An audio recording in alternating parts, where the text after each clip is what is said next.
When I first saw the 2 lines on that pregnancy test, I didn't scream. I didn't cry. I just stared at them for what felt like an entire minute, trying to understand what I was looking at. After everything my husband and I had been through, I had almost stopped believing that this moment would ever happen. Our marriage had not been perfect for a long time. There had been arguments, long silences, and nights when we slept on opposite sides of the bed without saying more than a few words to each other.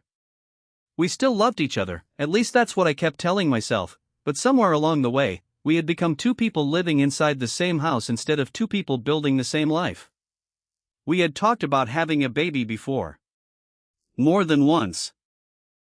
There had been appointments, conversations about fertility treatment, difficult decisions, and moments when hope slowly turned into disappointment. Every failed attempt seemed to take something from us. Eventually, we stopped talking about it because talking about it hurt too much. So when I discovered I was pregnant, the first person I wanted to tell was my husband. He was sitting at the kitchen table when I walked toward him, holding the test in my trembling hand. I remember saying his name twice before he looked up. When I placed the test in front of him, he froze. For a few seconds, neither of us spoke. Then he stood up, pulled me into his arms, and held me so tightly that I could barely breathe. That was the first time in months that I felt like I had my husband back. He kissed my forehead and kept saying that everything was going to be different now. He told me this baby was a blessing and that we were going to be a family again. And I believed him. For the first few weeks, everything changed. He came to my appointments whenever he could. He reminded me to take my vitamins. He started asking whether I had eaten enough, whether I was sleeping properly, and whether I needed anything from the store. The man who had once seemed emotionally distant suddenly became attentive again. I convinced myself that the pregnancy had brought us back together. At night, he would place his hand gently over my stomach, even though there was barely anything to feel yet. "That's our baby," he whispered once. Those words stayed with me. Our baby. I imagined the nursery. I imagined the first time we would hear a heartbeat. I imagined my husband holding our child and looking at me with the same love he had shown me when we first met. For the first time in years, I stopped worrying about what had gone wrong between us. I thought the baby was fixing everything. I didn't know then that the very thing I believed was saving our marriage would eventually become the reason I would question everything I had ever known about my husband and about the child growing inside me. At first, I told myself I was imagining things. Pregnancy had changed almost everything about me.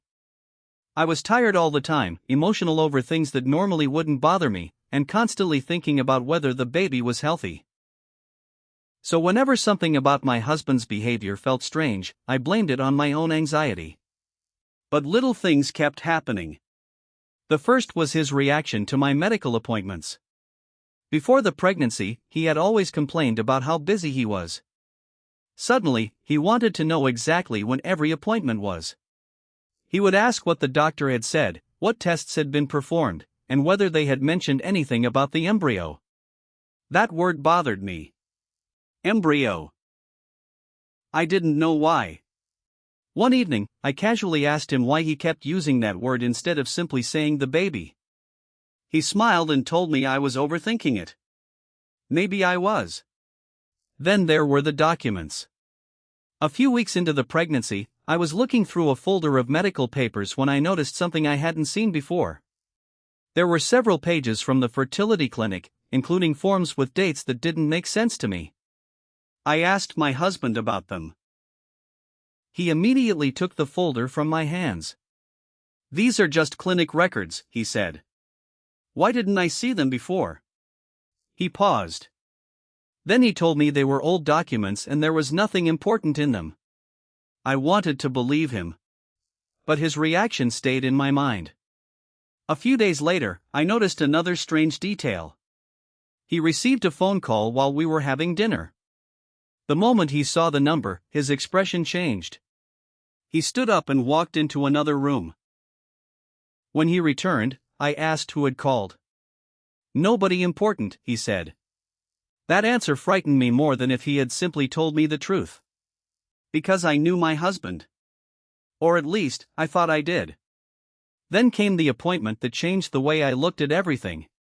The doctor was reviewing my records when she paused for a moment and asked whether I had received all the documentation from the fertility clinic. I said yes. She looked at the file again. "Are you sure?" There was something in her voice that made my stomach tighten. I asked what she meant. She quickly changed the subject and continued explaining the routine examination. I didn't want to cause a scene, so I said nothing. But on the drive home, I couldn't stop thinking about it. That evening, I asked my husband again about the clinic records. This time, he became defensive. He told me I needed to relax and stop looking for problems where there weren't any. I wanted to trust him. I wanted to believe that pregnancy hormones were making me suspicious. But deep down, something had changed. The happiness I had felt after discovering I was pregnant was slowly being replaced by a question I couldn't silence. If there was nothing to hide, why did everyone seem so determined to keep me from asking questions? And for the first time, I wondered whether the baby I had spent weeks protecting was connected to a secret my husband had been protecting too.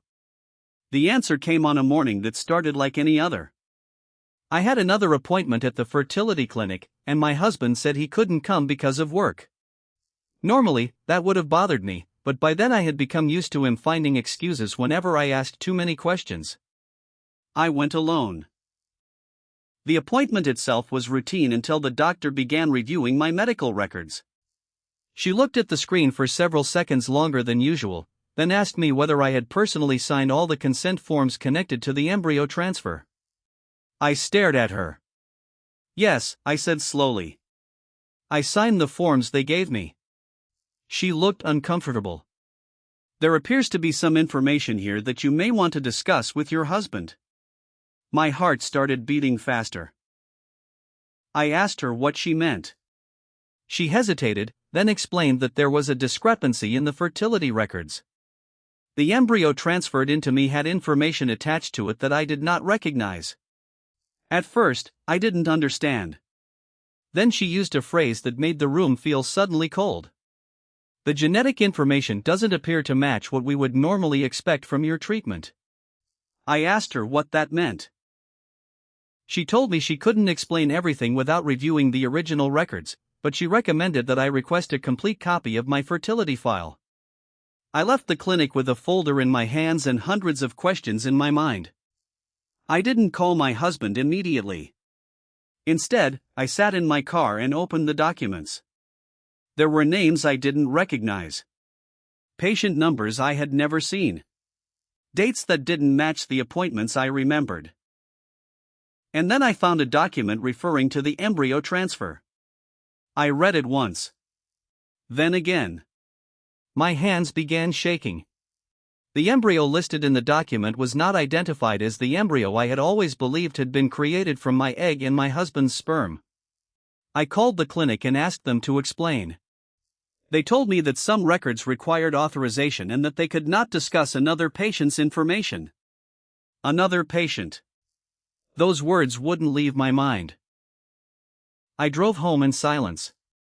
When my husband came through the door that evening, I was sitting at the kitchen table with the documents spread out in front of me. He looked at them. And everything about his face changed. He didn't ask what they were. He didn't ask why I had them. He simply stood there. That was the moment I knew. He already understood. I asked him one question. Whose embryo is inside me? He didn't answer. I asked again. His eyes filled with tears, but he still said nothing. Then he finally sat down. He admitted that there had been complications during our fertility treatment, but he insisted that he had never intended to hurt me. That wasn't an answer. I wanted a name. I wanted the truth. And eventually, he told me that the embryo inside me was genetically connected to people I had never met. I felt as though the entire world had shifted beneath my feet. For months, I had believed I was carrying our child. Now I realized I had been carrying a secret. And the person I trusted most had known the truth long before I ever had. I wanted to believe there had been some innocent explanation. Maybe there had been a paperwork mistake. Maybe the clinic had mixed up records. Maybe my husband had been frightened and confused. But when I looked into his eyes, I knew this wasn't a simple mistake. He knew. And he had known for much longer than he was willing to admit. That night, he finally told me what happened. During our fertility treatment, there had been complications with the embryos. According to him, the clinic had discovered that something had gone wrong with the original plan, and another embryo had been transferred during the process. But even as he explained it, I could hear the gaps in his story. "Why didn't you tell me?" I asked. He said he was afraid. Afraid that I would leave him. Afraid that I would reject the pregnancy. Afraid that everything we had rebuilt would disappear. I couldn't believe what I was hearing. "You were afraid I would leave," I said, "so you decided I didn't deserve to know what was inside my own body?" He looked down. And that silence answered everything. Then came the part that hurt even more. The embryo wasn't simply random. It belonged to another couple who had also been receiving fertility treatment at the same clinic. I asked how that could have happened. My husband admitted that the clinic had contacted him when the discrepancy was discovered. Instead of immediately telling me, he chose to keep it hidden while the pregnancy continued. But there was another secret. He had known the identity of the biological mother. A woman whose name I recognized. My husband's former partner. For a moment, I couldn't breathe. I remembered the strange phone calls. The unexplained messages. The way he had become protective whenever I asked about his past. Everything suddenly connected. He told me the embryo had been created years earlier during fertility treatment that his former partner had undergone with him. The embryo had remained frozen. I had no idea it existed. And somehow, during our own fertility journey, that embryo had been transferred into me. I asked him whether he had known before the transfer. He didn't answer immediately. That pause destroyed the last piece of trust one had left. Finally, he admitted that he had known there was a possibility. Not certainty. A possibility. But he hadn't stopped the process. He hadn't told me. He had allowed me to believe the child was biologically ours. I felt betrayed in a way I couldn't even explain. This wasn't just about another woman. It wasn't even only about the baby. It was about consent. About trust. About waking up one day and discovering that the person who promised to protect you had made an enormous decision about your life without giving you the truth. I looked at my husband and realized that the marriage I had been trying so hard to save had already been destroyed by a secret I never knew existed. The baby inside me was innocent. But the choices made by the adults around that baby were not. And suddenly, I had to face a future I had never imagined, a future where becoming a mother meant confronting the deepest betrayal of my life. For the first time since discovering the truth, I stopped thinking about what my husband had done and started thinking about the baby. That child had done nothing wrong. Whatever mistakes the adults had made, the baby inside me was innocent. And somehow, that realization gave me the strength to stop screaming, stop crying, and start asking the questions that actually mattered. I left the house that night and stayed with my sister. My husband called repeatedly, but I didn't answer. I wasn't ready to hear another explanation. Over the next few days, I requested every medical record connected to the fertility treatment. I wanted everything in writing. I wanted to know exactly what had happened, who had authorized the transfer, and what rights I had concerning the child I was carrying. The answers were complicated. There were legal questions, medical questions, and emotional questions that nobody could answer for me. Eventually, I learned more about the biological parents. The embryo had been created years earlier by my husband's former partner and him. They had once planned to have a child together, but their relationship ended before that happened. The embryos remained frozen. When my husband and I later began fertility treatment, he never told me about them. He had convinced himself that the past was irrelevant. But the past had never disappeared. It had simply been frozen. And now it was growing inside me. The biological mother eventually learned what had happened. She contacted me. At first, I didn't want to speak with her. I blamed her for everything even though I knew, logically, that she wasn't the one who had betrayed me. When we finally spoke, she was crying. She told me she had never agreed to the embryo being transferred into me. She hadn't known. Neither had I. For the first time, I realized that we were both victims of the same terrible secret. She had lost control of the future she once imagined. I had lost the future I thought I was building. And between us was an innocent child who deserved love from everyone involved. My husband begged me to come home. He promised he would spend the rest of his life making things right. But I understood something I hadn't understood before. Forgiveness and reconciliation were not the same thing.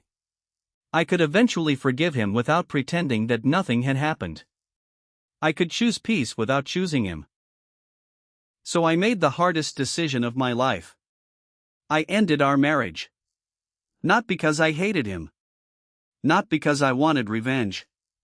But because I could no longer build a future with someone who had taken away my ability to make an informed choice about my own life.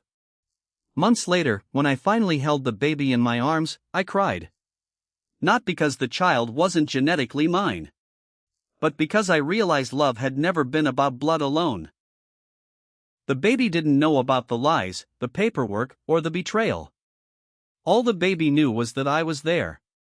And I decided that would be enough. My marriage had ended. The life I imagined had disappeared. But standing there with that child against my chest, I understood the meaning of the last goodbye. Sometimes goodbye isn't the end of love. Sometimes it's the beginning of choosing yourself, accepting the truth, and walking forward with the courage to build a different life.